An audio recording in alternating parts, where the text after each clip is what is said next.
d'Ivoire, le constat de la rédaction. Toujours en Côte d'Ivoire, la Miss 2018 connue, Fatem Sui, a été élue hier.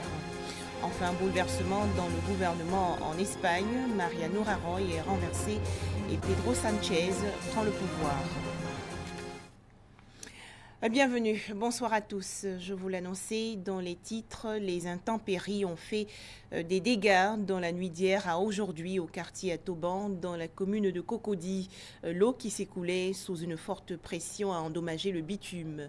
Cette situation, bien entendu, dérange les populations et automobilistes. On en parle avec nous Sangaré et Dangui Dangui.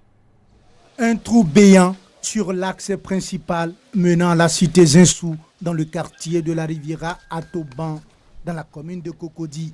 Une partie du bitume a cédé sous la pression de l'eau à la suite de la forte pluie qui s'est abattue sur la ville d'Abidjan dans la nuit du samedi à dimanche. Les eaux de pluie de tous les riverains, ça passe par là, quand il pleut.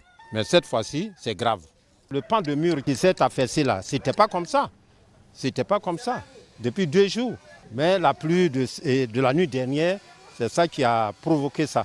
Une situation qui trouble la quiétude des riverains et des automobilistes. Ça nous fatigue, puis ça nous fait gaspiller du carburant. C'est notre vie aussi qui est engagée, parce que tu peux arriver là tout d'un coup et puis tu peux tomber dedans, puis tu es parti. Ça nous inquiète. Et vous voyez les bâtiments, et ceux qui sont derrière, même ceux qui sont en face, tout le monde est menacé. Les enfants vont à l'école et passent ici. Bon, si on laisse que ça gâte trop, c'est pas bon. En attendant qu'une solution soit trouvée, les riverains ont barricadé la voie pour éviter d'éventuels dangers. C'est les jeunes gens qui ont barricadé. La rue s'est rétrécie. Si on ne fait pas ça, les gens viennent en flèche, surtout les conducteurs de taxis. Ils filent. Et même les taxis, même les baka, ils filent là. Donc c'est parce qu'on a peur qu'on a barré. L'école primaire publique du quartier Zinsou est également sous la menace des eaux. Cette année, le mois le plus pluvieux sur le sud de la Côte d'Ivoire est le mois de juin, selon la Sodexam. Les prochaines pluies risquent de causer de nombreux dégâts dans ce quartier. Un tout autre sujet à présent, ils vont bientôt intégrer le cours préparatoire première année. 92 fillettes et garçonnets du centre de protection de la petite enfance pilote de Cocody ont reçu récemment leur bulletin scolaire et des récompenses. Le point avec nous Sangaré et Koné Pargassoro.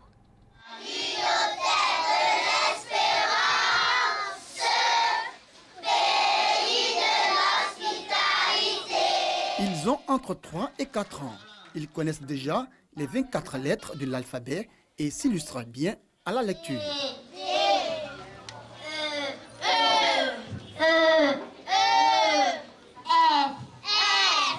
Ces bouts de chou font partie des 92 enfants du centre de protection de la petite enfance pilote de Cocody, jugés aptes à intégrer le cours préparatoire première année CP1.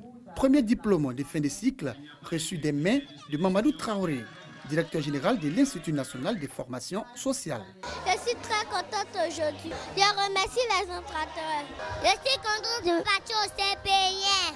Les enfants, ils sont prêts à faire le CP1. Ils savent écrire leur nom, écrire papa, maman. Nous pensons que pour leur âge, ils sont un peu même en avance. Conseil officiel relatif aux valeurs du travail et de la discipline. Les parents, qui ont aussi un rôle à jouer en tant que relais de formation à la maison, sont invités à s'impliquer davantage dans l'encadrement de leurs enfants. Aux enfants, c'est toujours dire il n'y a que le travail qui paye. Donc je voudrais leur dire de persévérer et surtout de dire aux parents de suivre vraiment ces enfants parce qu'ils sont tout petits et ils deviendront demain ce que nous souhaitons pour notre chère Côte d'Ivoire. Cette cérémonie d'excellence, qui est à sa 10e édition, marque la fin des activités pédagogiques, de la fin des formations, de la promotion sortante du CPPE de Cocody. Cadre offert aux enfants pour faire montre de leur savoir-faire artistique à travers des sketchs et des ballets.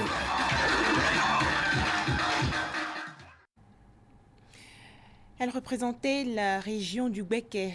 Fatem Sui, 19 ans, a remporté hier le concours Miss Côte d'Ivoire 2018.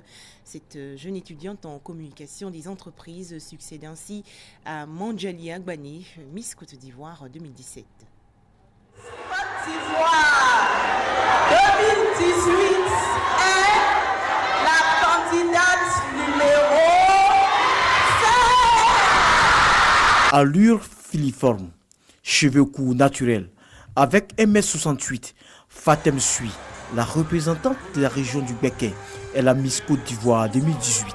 Avec 15,51% des voix. Étudiante en deuxième année de communication d'entreprise, 19 ans, la reine de la beauté 2018 veut consacrer son mandat à la sensibilisation des jeunes filles contre la grossesse en milieu scolaire. Je pense que la jeune fille doit pouvoir être sensibilisée sur tout ce qui est à risque, puisque en Côte d'Ivoire et surtout dans la sous-région, c'est plus fréquent. C'est à l'issue d'un total cumulé entre les notes des membres du jury, représentant 75%, et les votes par SMS du grand public, 25%, que la nouvelle Miss a été élue devant 25 candidates. Concours de beauté à la recherche de l'excellence. Le comité Miss Côte d'Ivoire n'a pas voulu rester en marge de l'épineuse question de l'immigration clandestine. Comme c'était un thème d'actualité, nous l'avons choisi afin de véhiculer ce message, empêcher nos frères de partir à l'extérieur. La Miss Côte d'Ivoire 2018 sera assistée dans son mandat par 4 dauphines. Comme récompense, elle recevra 10 millions de francs CFA, une voiture, un voyage d'une semaine tout frais payé à Paris et une participation aux concours internationaux en tant qu'ambassadrice de la beauté ivoirienne. Religieux à présent, la Fondation évangélique Victoire a célébré récemment ses 25 ans d'existence. Des prières ont ainsi été dites par les fidèles chrétiens pour remercier Dieu pour ses bienfaits. C'est un reportage de Dangui Dangui.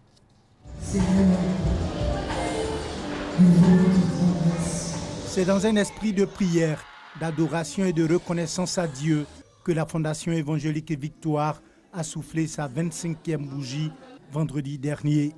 Un moment d'émotion pour les fidèles. C'est 25 ans de joie, 25 ans de peine, 25 ans de douleur et aujourd'hui l'Éternel nous a secourus. Nous ne pouvons que nous réjouir et lui rendre grâce. Cela fait 5 ans que je suis au sein de cette église et Dieu a fait beaucoup pour moi. Et j'ai vu également que beaucoup de choses sont réalisées, beaucoup d'attentes ont été satisfaites pour les fidèles et c'est cela qui me réjouit. Après 25 années, il faut s'arrêter et dire merci à Dieu.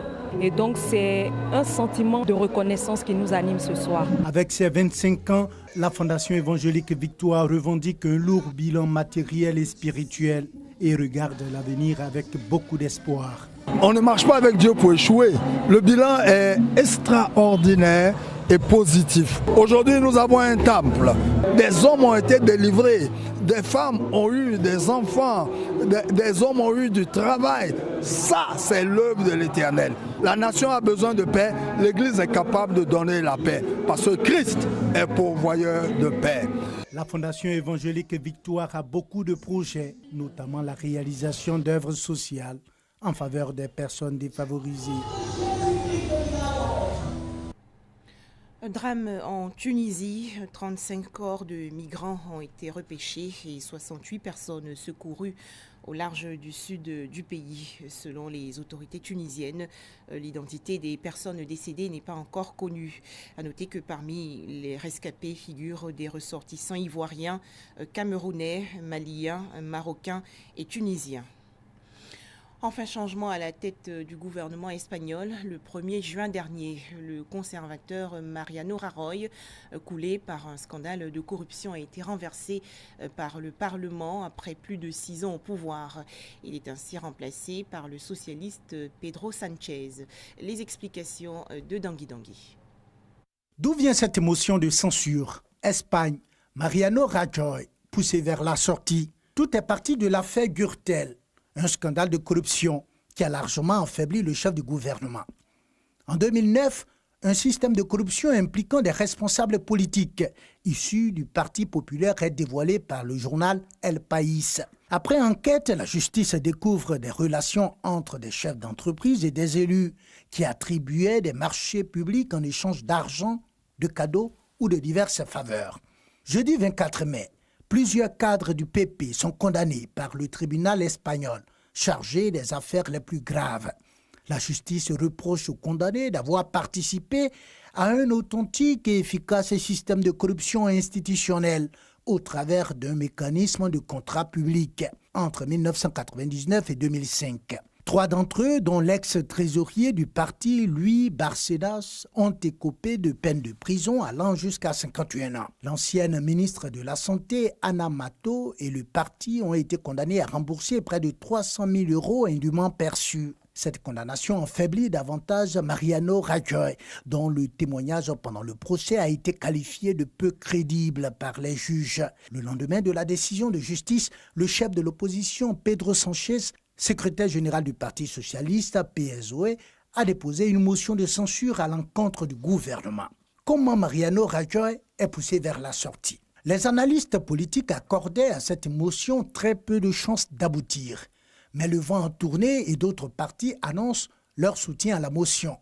Pour parvenir à pousser Mariano Rajoy vers la sortie, Pedro Sanchez devait réunir la majorité des députés autour de sa motion de censure et donc récolter 176 des 350 voix. Le débat a commencé au Parlement le jeudi 31 mai pour s'achever par un vote vendredi matin. La motion a été adoptée à 180 voix pour, 169 contre et une abstention. Podemos, le parti d'extrême gauche qui compte 67 élus, confirme son soutien pour le socialiste.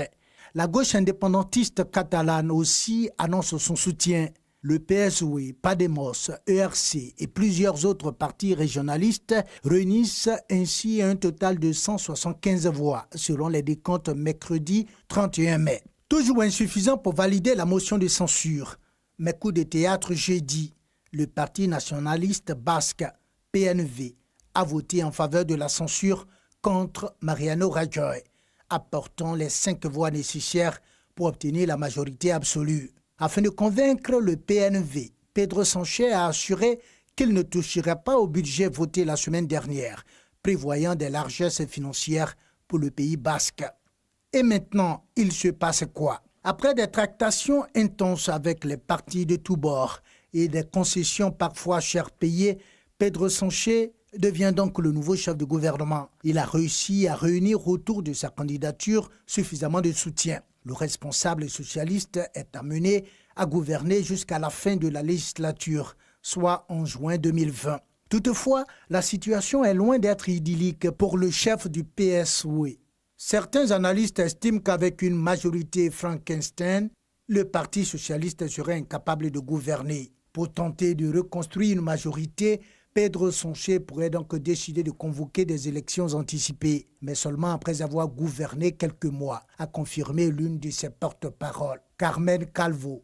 Un laps de temps qui lui permettrait notamment de faire des changements suffisants, par exemple des hausses de salaire, de retraite, et prendre des mesures en faveur de l'égalité homme-femme ou de l'éducation. Un moyen de renforcer la popularité du PSOE qui a enregistré en 2016 les pires résultats électoraux de son histoire récente. Voilà, merci de nous avoir suivis. Excellent début de semaine à tous sur RTI2.